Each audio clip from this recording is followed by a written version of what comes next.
So guys, for the first step, you want to go to the link which will be down below in the description to download the Windows 11 Installation Assistant.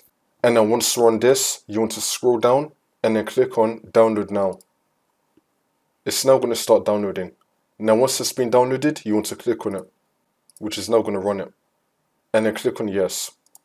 And now this will come up. First, we're going to check if our device meets the requirements to run Windows 11. So we're going to click on Get PC Health Check app, which is now going to start downloading. Now once that's been downloaded, you want to click on it. Once this comes up, you want to tick the box I accept and then click on Install. Wait for this to load. You can tick Open Windows PC Health Check and then click on Finish again.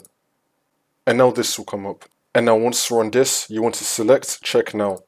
It's now going to check if your PC meets the Windows 11 requirements. If it does, that means that we can upgrade to Windows 11. So now we're going to close out of everything.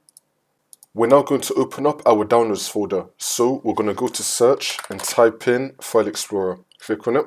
And now once you're on this, you want to select Downloads. Now you want to click on Windows 11 Installation Assistant again. And then click on Yes. And now this will come up. And now once you're on this, if you did meet the requirements, it should be saying good news, this PC meets the requirements. So now we're going to click on Accept and Install. And it's now going to start downloading the Windows 11 files. This will take a very long time, so I can't include all of it in the tutorial. However, it's very self-explanatory. You just want to wait and go through all of this. It will then start downloading Windows 11 for you, and your PC will now be upgraded to Windows 11. That's how you do it.